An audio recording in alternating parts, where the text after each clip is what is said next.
I, male 30, live with my wife 30. We both work full-time jobs and have 3 kids, a toddler and 2 young grammar school children. I used to work from home with flexible hours, but I've been offered a promotion that requires me to go to work in person. The pay increase is significant, so my wife and I agreed that I should take the promotion and hire a part-time nanny for our kids. I got in touch with a nanny agency and they matched us with someone who lives locally. They only told us her first name, which was a common name anyway, but for the sake of storytelling, we'll say her name's Sarah. I spoke to Sarah on the phone and she seemed really nice. We arranged a day for her to come over and meet my wife and the kids and for us to show her around the house. When the day came around and we met her, it turned out that my wife already knew Sarah. It was really awkward. I was surprised to find out how they knew each other afterward. My wife told me that back when she was in high school, her boyfriend at the time cheated on her with Sarah, who was in her class. She wasn't enthusiastic about it, but my wife didn't seem to have a problem with Sarah being our nanny. Our kids love her, she has lots of experience, and is available when we need her. After a couple of weeks with no issues, my 2 oldest kids came to me and said they didn't want Sarah to come back. I asked them why, and they said she was evil. I asked them why they thought she was evil, and our middle child started crying and said that Sarah was mean and wanted to hurt Mommy. I talked to my wife in private, and at first she said she had no idea what the kids were talking about, and that it must be because of something Sarah did. When I pressed it, my wife admitted that she told the kids that Sarah was evil. She said she knew it was a ridiculous plan, but she was hoping I'd fire her. My wife asked me to fire the nanny because their history makes her uncomfortable. I asked why it wasn't an issue before. My wife said she just needed to think about it, and she's decided Sarah has to go. I told my wife that we could find another nanny, but until then there was no reason to get rid of Sarah, and that she was out of line for trying to weaponize the kids against her when Sarah was no danger to them. My wife disagreed and said we needed to fire Sarah ASAP and hire a temporary babysitter until we could find another nanny. She said that she wasn't weaponizing the kids, she was just setting boundaries. This turned into a really heated argument, and I called my wife insecure and controlling and told her she needed to go to therapy. My wife said I'm being inconsiderate of her feelings and need to put myself in her shoes. This was one of our biggest arguments in a very long time, and I just want a neutral opinion on whether I was wrong. Not the idiot, and her behavior disturbs me. I can't imagine causing my children to fear for their safety or their mother's safety because of my own insecurities from high school. I mean, the manipulation and abusive behavior is disturbing. If the truth is not corrected for those kids, they could end up believing Daddy hired an evil person to get rid of Mommy. I think firing her because of the wife's behavior and issues could lead to legal ramifications, slander and wrongful termination. Yeah, the wife should have said no to begin with. I don't buy the trial period. If it was really about having a change of heart, why go to the trouble of lying to your kids about the nanny in hopes she would be fired? To me, this seems deliberate. She's getting revenge against the girl who cheated with her ex. I bet she hoped her husband wouldn't find out the lie and then give Sarah a bad review. I absolutely agree here. She wanted to hire Sarah just to fire her later to get some petty revenge for a childhood grudge, and she was okay with needlessly frightening her own children to do this. She used her children as tools of manipulation to get what she wanted, all over something that happened in high school.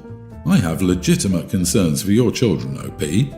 It was so easy for your wife to use them like she didn't even have to think long or hard about them, and she did it with no remorse, which would lead me to believe this hasn't happened maybe just once or twice before, but is a tactic your wife uses whenever she feels it would help her get her way. Just know, OP, if you get divorced, she will 100% manipulate the kids against you too.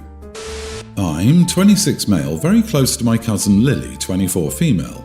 We have a lot in common and always hang out. But 3 years ago, Lily was engaged to a man named Josh. Lily was all happy and planned the wedding till she found Josh and my twin sister Rose in bed together. So Lily cut both off and moved out of state. Now my sister and Josh are getting married. I was invited, but I refused to go because of what they did to Lily. My mom told me it was years ago and how Lily moved on. Well, if you count trust issues and therapy, moving on. I told my mom that I didn't care if it was years ago. They betrayed Lily to the point that she moved away. I also told my mom that I was on Lily's side. Now my family is calling me and blowing up my phone to tell me to move on because Rose is my twin sister. She wants me at her wedding since she's my only sister. But am I in the wrong? I know I'm hurting my family. Not the idiot, you didn't hurt your family, your sister did. You're not obligated to go to the wedding because she's your sister. I wish some people in this world would stop pushing the narrative that you have to be part of someone's life just because they're family. OP's family. Stop having morals and ethics, it makes our lack of them very, very obvious, and your standing up for them makes us look bad. Our looking bad is, therefore, your fault. You are not the idiot and you know it. Thank you for being seemingly the only decent person in your family, besides Lily. Yeah, years from now they'll get over you not attending the wedding. It seems a lesser crime than adultery. I love when people try to dismiss others' trauma by saying, it was years ago. Like, no, sorry, your sister destroyed someone else's life and gave them lifelong trust issues. Just because it happened a while ago doesn't automatically mean people should have to forgive and move on. Just because sister is all happy and content now doesn't erase her behaviour nor the consequences of her behaviour. No amount of family forgetfulness is going to heal that wrong.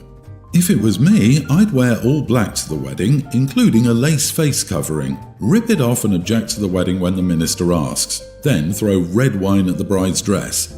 Okay, maybe I wouldn't be that extra, I'm kind of a wimp.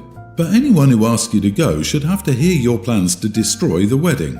Start making a list of more and more elaborate plans and give them the ever-growing options each time someone asks. Maybe they'll finally get the hint. I'm sure your cousin appreciates that at least one person from her family is on her side. This marriage won't last anyway, neither of them has any morals or sense of loyalty. Tell your mom you'll catch her next wedding. If they will cheat with you, they'll cheat on you. Heard this about my former brother-in-law when he cheated on my sister. He married a fair partner, even brought her to a divorce hearing, because they were in love. Yep, he cheated on his new wife, she cheated to get even, and they're as happy as you'd imagine. This is my wish for Rose and Josh. I have a bit of a dilemma. My 27 female grandmother died 4 years ago. When she got engaged to my grandfather, he gave her a 21-carat gold ring with diamonds and a ruby in the centre. That ring was eventually passed to my dad when he prepared to propose to my mom. As far as I know, she never took the ring off and the ring was returned to my dad when my mum passed. Recently, my partner and I of 3 years have been talking about getting engaged. I asked my dad about the ring and he agreed if I ever got engaged I would inherit the ring. Well, last night I told my boyfriend about the ring and how it was passed on. He said his daughter, Tween, who is from a previous relationship, would love to inherit it eventually. I explained that she wouldn't be getting the ring since she's not my bio daughter and that if my baby wants it when she's older, she will inherit it. This caused a massive argument in which my partner called me a witch and said I was treating his daughter differently because she's not blood. Things might be different if I actually had a relationship with her, but I don't. I've only met her once in person and honestly don't know her that well. She has no attachment to the ring, but my daughter will since it will be her grandmother's and great-grandmother's ring. I made a point of saying to him if he proposed to me with it, I'd return it to my dad for safekeeping. So, am I the idiot? So, you're going to marry someone who called you a witch? Pay attention, OP. I've been married for longer than you've been alive, and my husband has never once called me a witch, even during our worst arguments. Run. She won't run. She's going to marry someone she's been with for 3 years but has only met his child once, even though they have a child together. Neither one of them are ready for marriage. This is a mistake. This relationship has red flags all over it. Really, OP? How have you been with someone for 3 years and met his daughter once? Are you saying he and you have no relationship with his daughter and he thinks she should inherit your mother's ring? That's delusional. The ring is yours. You don't owe him a damn thing. And why did you sit there and let him call you names? Even if you had a relationship with his daughter, she's not entitled to that ring. If it was me, that conversation with my boyfriend would be the last one we ever had. Seriously? He thinks that his daughter, who he apparently doesn't even raise, has any right to it. It would be your ring regardless. Don't give it to him to propose to you. If it remains yours 100% unattached, then he can't dictate who receives it or when. I'm not even sure you should get close to that point if he's calling you names over this. I promise you that marrying this man will be one of your biggest regrets.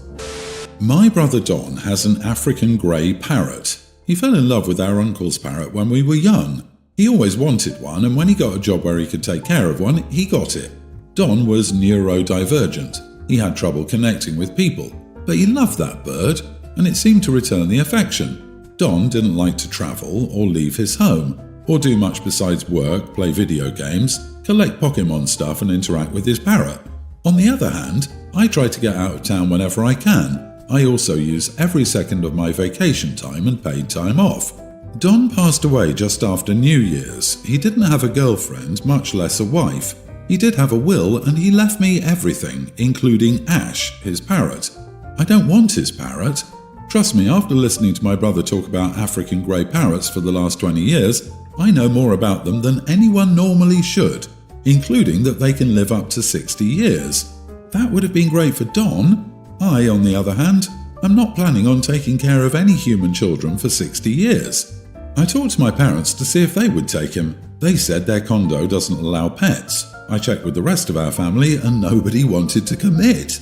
I contacted a local bird rescue, but they only take wild raptors. I tried the zoo. They do not accept birds. I guess there is a chance of diseases or something. My brother loved this bird, so I wasn't going to do anything stupid with it. Ash was actually growing on me. I was considering keeping him. Lucky for Ash and me, my uncle finally got back to me. His parrot died a couple of years ago, and since he's in his late 40s, he didn't adopt a new one. I gladly invited him over to see if he liked Ash. He told me that he and his old bird had met Ash, and even been over to Don's house for a play date before. It was excellent. My uncle knows more about them than my brother did, and now I have that information stuck in my head. Ash went to live with my uncle. I thought it was the perfect solution. Until my mom called me to chew me out for imposing a bird on my uncle. He doesn't make that much money, and birds are expensive to take care of, I guess. Not that it was any of her business, but my brother left me a nice chunk of change, and an impressive collection of Pokemon stuff. I'd already told my uncle that I would be paying for food and vet bills for Ash. I even volunteered to bird sit him if my uncle needed and I was in town. I know Don would want that. She still said giving her brother the bird was a bad decision. I probably didn't improve our conversation by giggling when she said that. I honestly think I did right by everyone involved, but my mom disagrees. I need someone with no skin in the game to tell me if I'm missing something. Am I the idiot? Not the idiot. You found Ash a loving home with an experienced person. You might have slipped into the idiot territory if you hadn't volunteered to cover the expenses for the bird. Your brother would love to know that the person who inspired his love of that species was the person you entrusted to care for his Ash. I also snorted when you gave your uncle the bird. Is the uncle an independent human of reasonable intelligence? Is the uncle knowledgeable, seriously, and extensively experienced in caring for a bird like this? Did a solution that no one else in the family has or offer help keep the pet in the family? What else is there for your mother to complain about? OP, your mom is the idiot. She just stuck her ungrateful nose into this situation. And it was insanely nice of you to give the uncle a very expensive bird and then pay for everything. And you in no way would be an idiot for not offering to do that when someone agreed to take the pet. Grief makes people say or do odd things. I think the mom meant well, but may not understand that a bird is better off with someone who truly wants it as part of their life.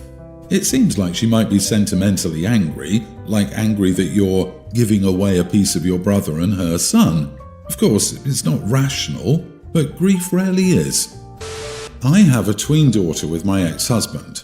After our divorce, his sister moved in to help him raise our daughter. My ex-sister-in-law and I never got along. She can't have any kids, and she was always jealous of me because she loves kids. Now she acts as if she's my daughter's mom. When my daughter was younger, she called her mom for a while, but I corrected her and taught her to say aunt instead. Last night, my daughter came out of her room in the middle of the night and asked for her iPad. We take it away at night to make sure she doesn't play with it instead of sleeping. I asked why, and she said she had a bad dream and wanted to talk to her mom. I was devastated. I told her I was her mom and I would help her to go to sleep, but she insisted on talking to her aunt, so we allowed it. I didn't say anything to my daughter, but this morning I called my ex-sister-in-law and told her she needs to stop acting like my daughter's mom. She is not her mom. I am. I said if she tries to do this again, I'll take them to court and get more custody because I think they're alienating my child. She called me an idiot and a jealous witch for trying to ruin their relationship and basically implied that I couldn't do anything about it and she was not going to change things. Am I the idiot for trying to change things? Edit. I get her every other weekend and her dad gets her the rest of the time. This custody arrangement has been for the past 9 years. I chose a custody agreement that was better for her and I tried to spend as much time with her as I could. I think we have a pretty good relationship, but I bet it could be better if my ex-sister-in-law stopped acting like her mom. I try to at least have a few free hours to spend with her, but it's never enough for her. I'm sick of the "my auntie is a better mom, she would play with me" comments. Her aunt is a stay-at-home mom and nanny, so she has a lot of free time, but I don't. Children don't call their nannies mom. What else am I supposed to do? Definitely not the idiot. Go to court. Under no circumstance should another woman lead a child to think she's her mom. This woman seems mentally unwell to allow your daughter to call her mom. Serious question, would the courts actually intervene in something like what the kid calls her aunt? Like, how would they enforce that? This is messy and not good for the child. On the other hand, the child trusts the aunt/mom and sees them as a mom. On the other hand, it could be considered alienation. What is best for the child? OP has a daughter every other weekend while the father has primary custody. Aunt is the primary caretaker and primary mother figure in this girl's life. It sounds like the kid is closer to her aunt than OP and prefers her aunt to be her mother figure. Just because OP gave birth doesn't mean she's a good mother. For all we know, she wasn't in her daughter's life all that much and is just jealous that another woman has stepped up as a proper mother figure. OP only sees her daughter 4 days a month, and she doesn't want to fight for custody, but her jealousy over another woman taking better care of her daughter suddenly makes her want to fight for custody. I don't think OP is faultless here. I feel like if OP were a man, we'd be calling her a deadbeat for only spending a few hours every other week with their kid and saying it's the best they can do. You are the idiot, OP, an absentee idiot.